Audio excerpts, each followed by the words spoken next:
Afeganistão, o ano 1996. Vamos a alguns decretos que o grupo religioso Talibã divulgou logo depois de assumir o poder.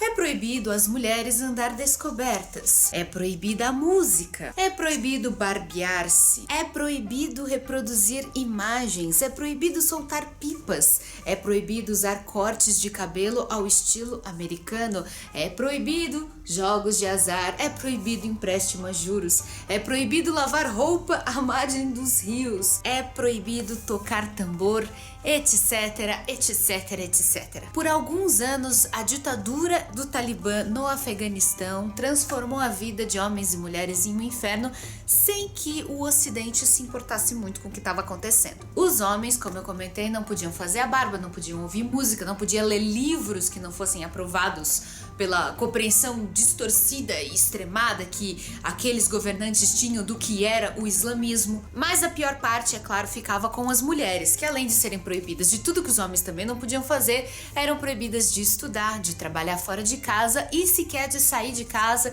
sem usar a burca. E qualquer infração a essas regras ou quaisquer outras regras inventadas pelos homens das suas famílias seriam gravemente punidas.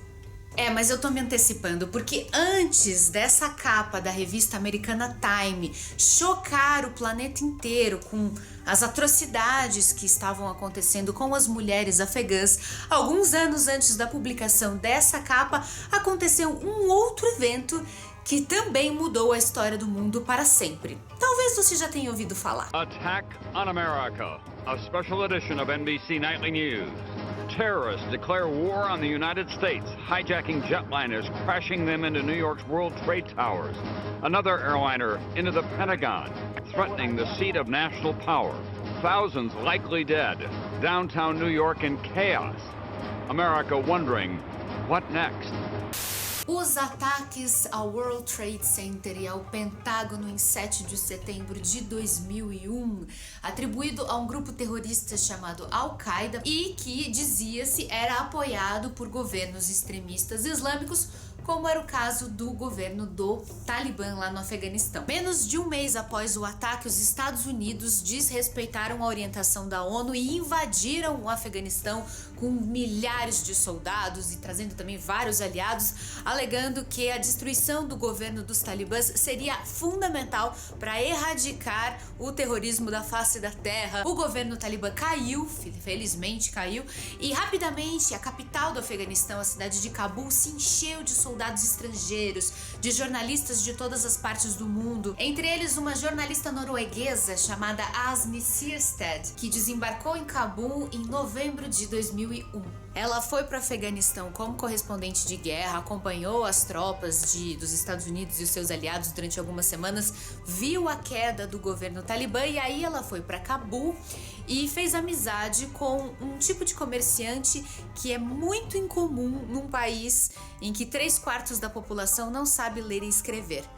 Um livreiro. Ele é identificado aqui no livro com o nome de Sultan Khan, muito embora desde o começo esteja bem claro que esse nome seja fictício, para proteger a segurança desse personagem, mas isso vai dar alguns problemas. Voltaremos a esse assunto daqui a pouco. O fato é que esse homem é realmente uma pessoa admirável, porque ele conseguiu sobreviver e sobreviver com a sua livraria à fúria repressora, não só dos talibãs que queriam queimar todos os livros que não tivessem a ver com o Alcorão, mas também de muitos outros governos extremistas. O Afeganistão é assolado por guerras civis e tudo que você pode imaginar há mais de 40 anos. Eles já foram invadidos por comunistas, eles já tiveram intervenção dos Estados Unidos durante a Guerra Fria, eles já tiveram guerras internas entre tribos de diferentes procedências, até finalmente chegar o Talibã em 96. O Afeganistão é um país em guerra. Ou seja, se sobrevivem até hoje muitos livros sobre a história, a cultura, livros antigos, livros clássicos da cultura afegã, que, diga-se de passagem, é milenar, isso se deve em grande parte a coragem de pessoas como esse livreiro de Cabul, que muitas vezes arriscou a própria vida para esconder esses livros na sua própria casa. Ele foi um patriota que lutou a vida inteira em defesa da história do Afeganistão, a defesa dos livros e o combate a todas as formas de extremismo. E com toda essa história de vida, esse espírito de livre pensador, a gente consegue entender por que esse livreiro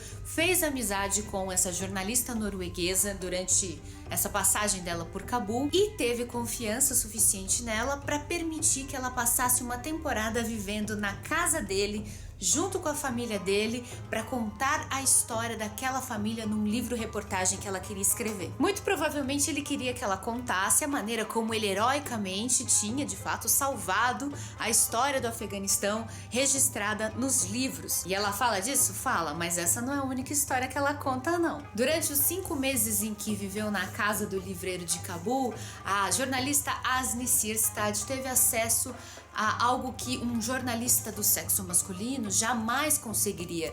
Ela ganhou a confiança e conheceu a intimidade das mulheres dentro daquela família.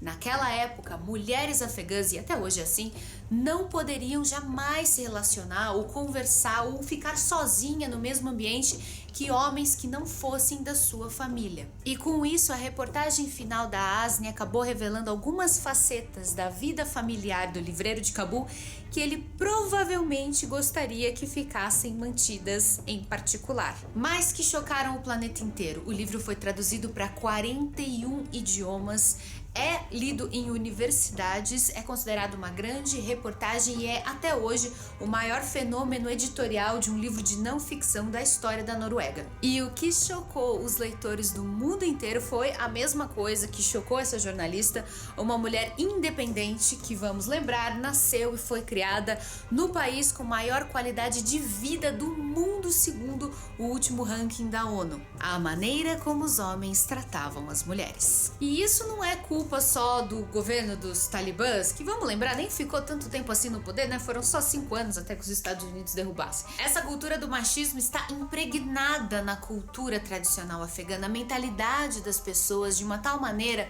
que eu fiquei com a impressão de que o Afeganistão é uma espécie de versão da vida real, daquela sociedade distópica que está fazendo tanto sucesso agora na série, no livro O Conto da Aya. As mulheres afegãs são dadas em casamento, muitas vezes quando ainda são crianças, em transações familiares que lembram bastante uma relação de compra e venda. Aos 20 anos, muitas delas têm 3 ou 4 filhos, e quando elas chegam a determinada idade mais avançada, muitas vezes os seus maridos a substituem por outras esposas bem mais jovens, o que é uma grande humilhação. Mulheres vistas na rua sem se cobrir com a burca ou acompanhada de homens que não são da sua família ou que desrespeitem de qualquer maneira o seu pai ou o seu marido podem ser punidas das maneiras mais cruéis possíveis, desde espancamentos até as mutilações de nariz, de orelha, de dedos ou simplesmente a morte mesmo. O principal símbolo das mulheres afegãs são essas imagens de mulheres usando essas burcas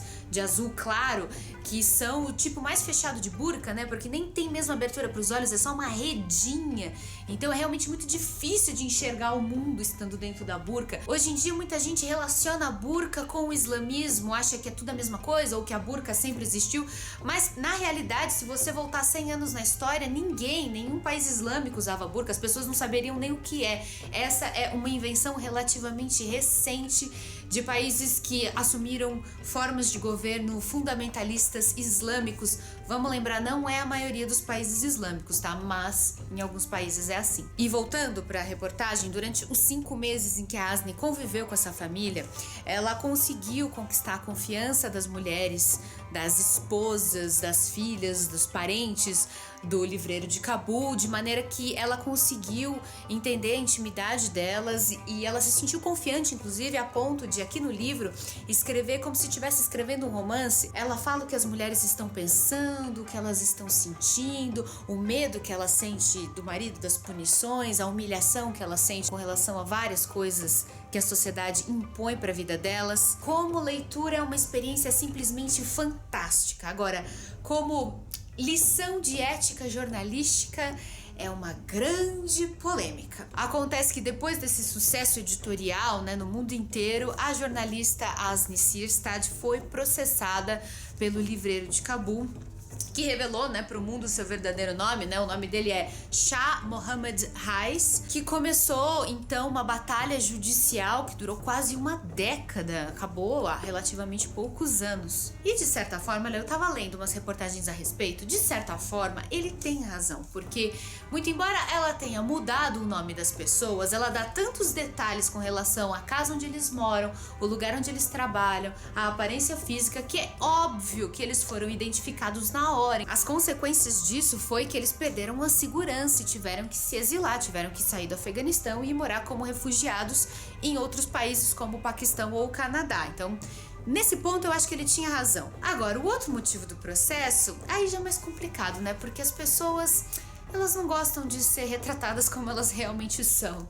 E o livreiro de Cabul real se sentiu muito ofendido de ter sido mostrado como um tirano que praticamente escravizava suas esposas e os seus filhos. Veja bem que no Afeganistão ele jamais seria considerado mau marido ou mau pai, muito pelo contrário, ele era um homem bem respeitado dentro da comunidade.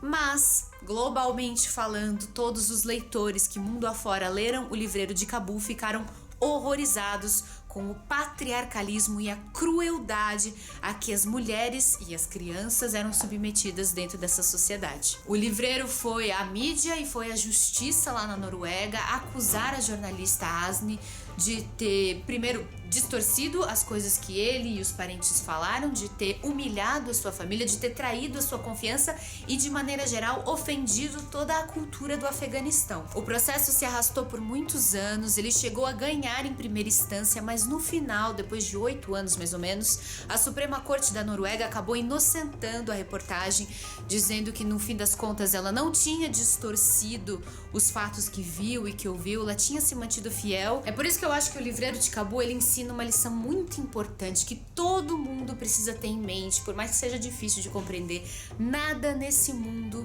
pode ser rotulado como 100% bom ou 100% mal. O mesmo homem que é sim um herói nacional, um homem que conseguiu lutar para a preservação dos livros, da cultura nacional, um homem que combateu a vida inteira o extremismo islâmico, o extremismo dos comunistas, as guerras civis diversas, esse mesmo homem é capaz de grandes crueldades, é um patriarca que se considera sim superior às suas mulheres e suas crianças e impõe a elas uma ordem, um estilo de vida e uma série de restrições que são absolutamente apavorantes. E é para compreender essas contraditoriedades da vida que a literatura é importante, né? Se a vida fosse fácil, a literatura não seria necessária.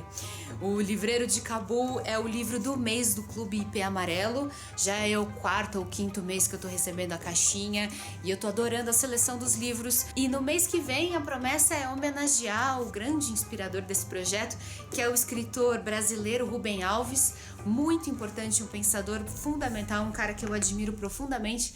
Então eu recomendo, se você quiser conhecer o Clube IP Amarelo, conheça aqui o site.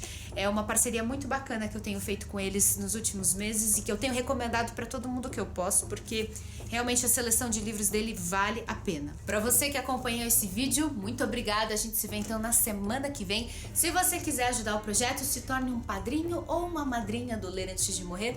É só conhecer a nossa campanha no Padrinho. É uma campanha de financiamento coletivo continuado, que significa que cada pessoa escolhe um valor para contribuir mensalmente, e pode ser tanto um pouquinho só, R$5, R$1, ou pode ser um valor melhor também, maior, depende do que tiver dentro da sua possibilidade.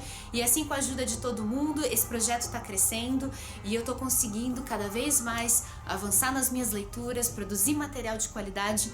Então é graças a vocês que o projeto Ler Antes de Morrer tá dando tão certo. Eu quero agradecer demais aos meus padrinhos e madrinhas. Beijos então pra todo mundo, até semana que vem, na terça-feira eu tô de volta. Tchau, tchau!